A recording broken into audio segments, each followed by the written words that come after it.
puedo no demorar en algunos temas. Bueno, hasta aquí hemos visto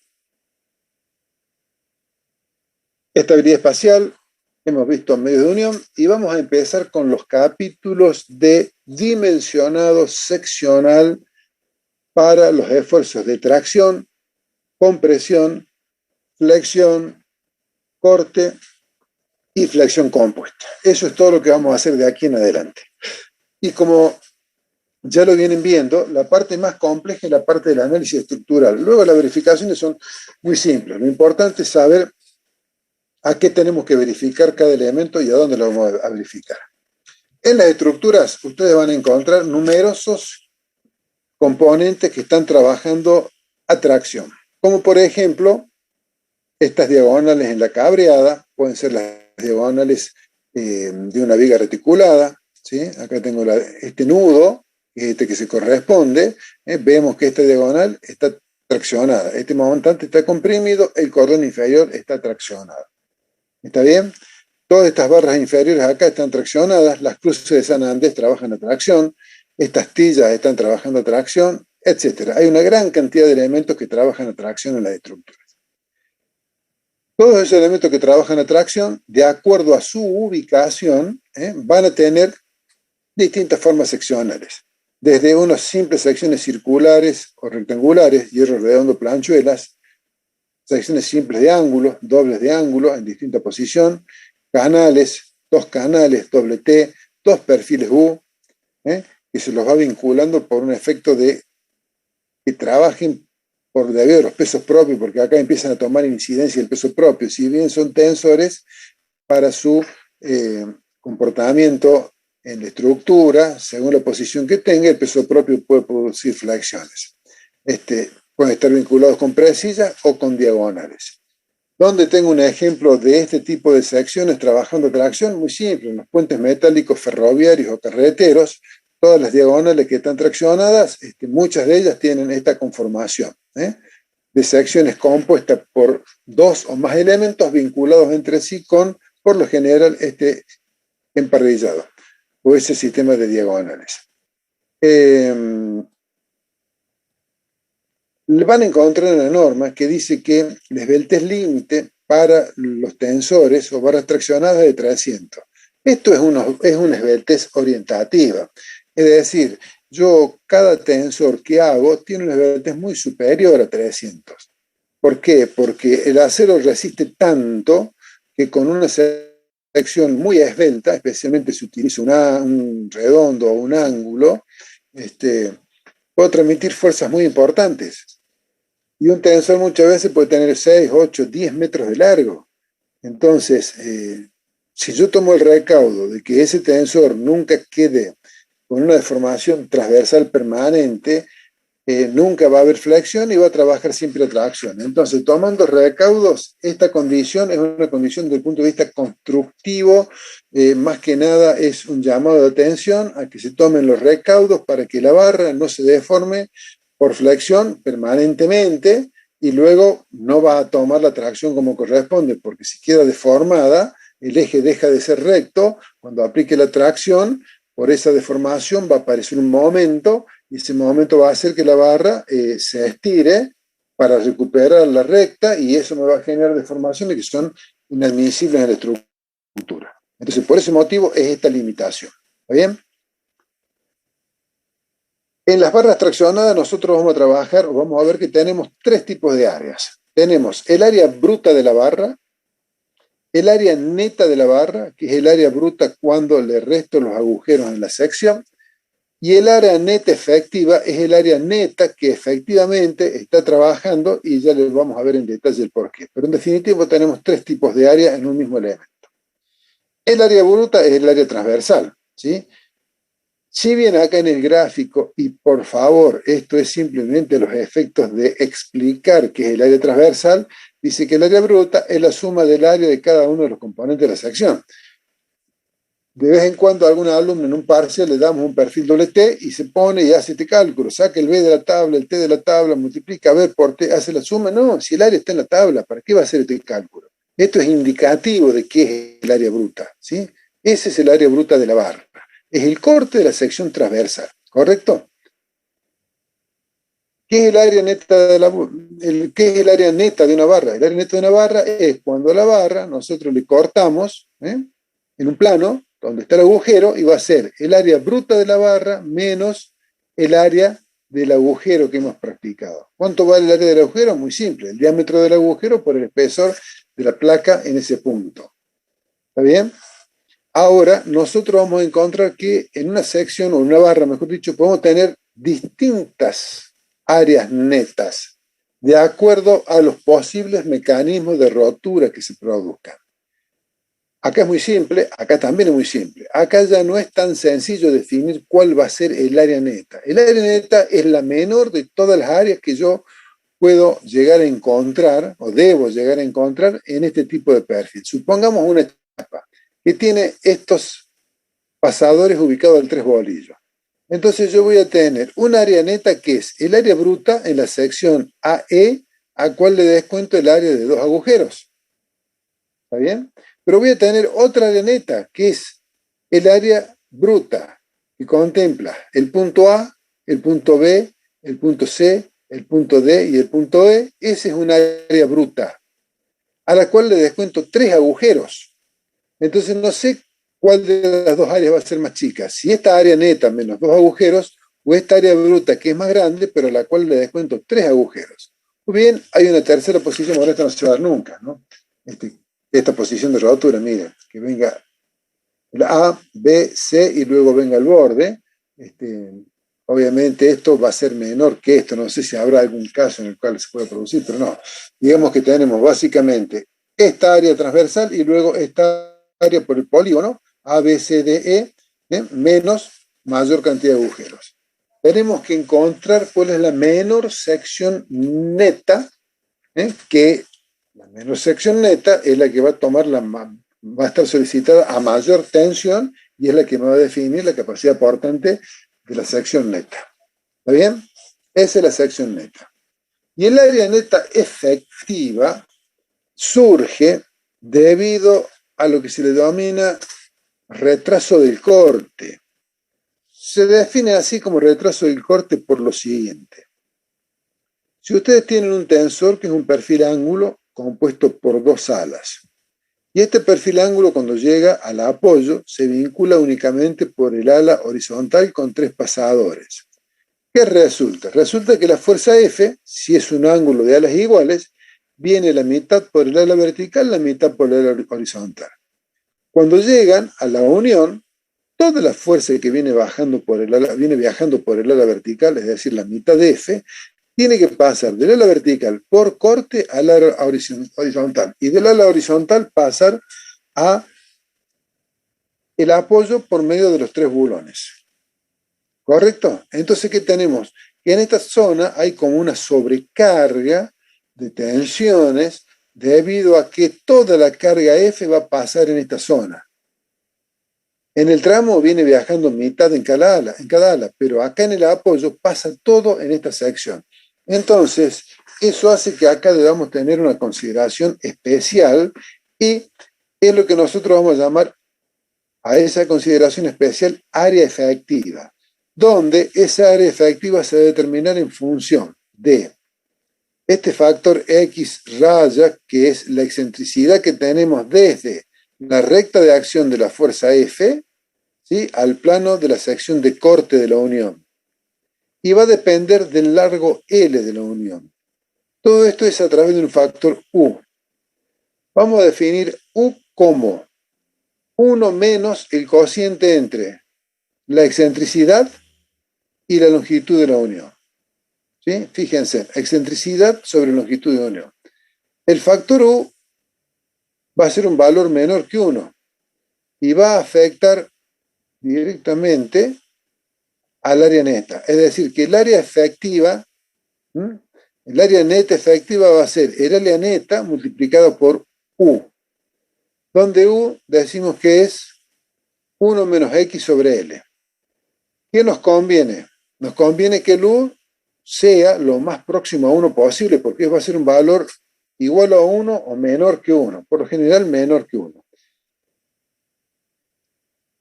¿De quién va a depender? Decimos que depende de la excentricidad y de la longitud. Para que este factor que está disminuyendo el valor 1 sea lo más chico posible, que voy a necesitar? ¿Qué me conviene? Que la unión sea larga, lo más larga posible. Incremento el denominador, por lo tanto este cociente disminuye, y al factor 1 lo estoy disminuyendo menos. Y la excentricidad constructiva, eso ya es más difícil de manejar. Esa excentricidad constructiva está limitada por el elemento que estamos vinculando. De forma tal que, afectando nosotros a uno restándole este cociente, vamos a tener cuánto vale este factor U que cuantifica la concentración de tensiones que se produce. Si ustedes se fijan acá cuánto vale la distancia que hay desde el borde de la sección de corte hasta el eje de gravedad donde viaja la fuerza T, que en este caso la fuerza T está viajando por la mitad superior de la sección, es hasta el centro de gravedad de la semisección, ¿correcto? Y la longitud es la distancia que hay entre los bulones extremos. Bueno, de esa forma nosotros definimos cuánto vale el valor U. Ese valor U también aparece en las uniones soldadas.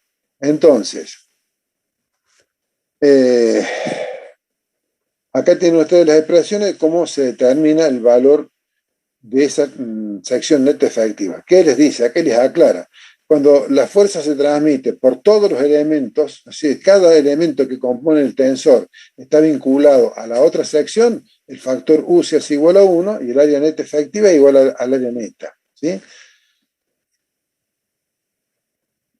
Bueno, no voy a seguir leyendo todos los elementos. Ese es el concepto del valor U. Entonces, tenemos área neta efectiva y área bruta. ¿Cuál es el siguiente concepto? El siguiente concepto es que la norma me dice que debemos verificar la sección de la barra considerando que en el tramo la barra puede desarrollar la tensión de fluencia y en la sección neta puede desarrollar la tensión de rotura. ¿Está claro? En el tramo la barra puede alcanzar la tensión de fluencia como límite y en la sección neta puede alcanzar la tensión de rotura. Esta limitación diferente entre tramo y sección de agujeros se debe a una condición de deformaciones. La diferencia que hay entre la deformación específica en fluencia, de inicio de fluencia, y la deformación específica de rotura es en proporción mucho más grande de lo que me dice esta tabla. Entonces, digamos que es 10 veces la deformación de rotura, 10 veces más grande que la deformación de fluencia. Como estas son deformaciones específicas, si nosotros permitiéramos que en todo el largo de la barra que está trabajando a esta tensión desarrollara esta deformación, sería una deformación 10 veces más grande que si alcanza la fluencia. Esa deformación de la rotura, si permitiéramos que aquí alcanzara esa tensión de rotura, es inadmisible para la estructura. Por ese motivo que dice no. Aquí, en el tramo, lo máximo que podemos alcanzar es la fluencia. No podemos permitir que se supere la tensión de fluencia porque los alargamientos serían mayores a los que permite la estructura. ¿Está bien? Pero en la zona donde tenemos el agujero, esta longitud, que es el diámetro del agujero, digamos 20 milímetros comparado con 600 centímetros, 6.000 centímetros, y tiene la barra de largo, una barra de 6 metros son 6.000 centímetros, el agujero son 6.000 milímetros, el agujero son 20 milímetros, entonces esto que es tan cortito, acá sí le voy a permitir que pueda alcanzar la tensión de rotura, porque la deformación que voy a tener en este tramo de longitud de barra, el L, que es muy pequeño, 20 milímetros por este épsilon, me va a dar en definitiva un alargamiento muy pequeño, cosa que no sucedería si tomo la barra de 6 metros y tomo esta deformación de rotura, me daría un alargamiento muy grande. Entonces, ¿qué me dice la norma? Me dice, se debe verificar la fluencia en la sección bruta y la rotura en la sección neta. ¿Está bien? Debemos verificar fluencias en la sección bruta como el producto de la tensión de fluencia por el área bruta por el factor de resistencia. Eso me da la resistencia de diseño, que debe ser mayor o igual a la resistencia requerida o resistencia última por tracción. Primera verificación. Segunda verificación que debemos hacer, que no es igual que esta, porque van a cambiar estos factores, debemos verificar que en la sección neta, el área efectiva multiplicada por la tensión de rotura, ¿sí? Y multiplicada por el factor de resistencia, que es más chico, 0,75, nos da la resistencia de diseño en la sección neta. Esta resistencia de diseño debe ser mayor o igual que la resistencia requerida. Y obviamente estas dos no son iguales, ¿sí? No sé cuál de las dos va a dar más grande o más chica, entonces debo verificar las dos. ¿Está bien? Y por último, debemos verificar lo que se llama la rotura por bloque de corte. ¿Qué es la rotura por bloque de corte? Cuando tenemos un tensor que está unido por ejemplo, una sola cara y con estos 4 bulones, la rotura se va a producir debido a que en esta sección se alcanza una determinada tensión de tracción que combinada con esta tensión de corte en este plano, se produce la rotura de este elemento. ¿Sí? Digamos que agotamos la capacidad portante a tracción de esta sección y a corte de esta otra. Cuando tengo un solo ángulo. Si tuviera dos ángulos o un perfil doble T vinculado, se produciría simultáneamente la rotura por bloque de corte en cada una de las dos alas que estoy vinculando. ¿Está bien? Esa verificación a bloque de corte era de una manera hasta hace unos años, yo no sé, bueno, esta es la fórmula que está en las normas viejas, ¿sí? Donde antes decía que se producía rotura por tracción, influencia por corte, en ese caso se aplicaba esta expresión, y si la rotura era por corte, la influencia por tracción, se aplicaba esta otra, ¿sí? De esta comparación surge que se rompe primero, si se rompe por tracción, se rompe por corte.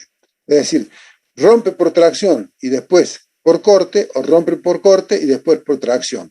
La que sea más rígida, esa va a romper primero, la más resistente y después la otra acompaña. Eso decía la norma anterior, ¿sí? Entonces había que aplicar una expresión u otra expresión. Ahora la norma que dice, directamente tenemos que aplicar estas dos expresiones, que contemplan prácticamente lo mismo, que me dice que el 0,60 de la tensión de rotura a tracción, que es la tensión de rotura al corte por el área neta al corte, más la tensión de rotura a tracción por el área neta a tracción por este factor VS, que depende si la tensión es uniforme o no, debe ser menor o igual que este valor. Entonces, el menor de estas dos expresiones es lo que manda, y con el menor de estos dos valores obtenemos la resistencia nominal. Y multiplicado por el factor 0,75 nos va a dar la resistencia por bloque de corte, ¿sí? Ese bloque de corte, de acuerdo a la forma de la sección, fíjense, aparece algo como lo que habíamos visto recién. Se puede producir este bloque de corte o se puede producir este bloque de corte. Acá tengo una mayor sección tomando corte, ¿sí? Es más grande, pero tengo un agujero más que en esta. Acá tengo menos agujeros, pero se me achica la sección del corte. Entonces, en definitiva, no sé cuál de las dos tiene el comportamiento por bloque de corte más desfavorable. Habrá que verificar las dos. ¿Está claro? Bueno, eso es la verificación a rotura por bloque de corte que debemos verificar, además de influencia en el área bruta y rotura en el área neta. Estas serían las verificaciones que tenemos que hacer en tracción. ¿Está claro? Con esto, ustedes van a ver en la próxima clase, ya van a tener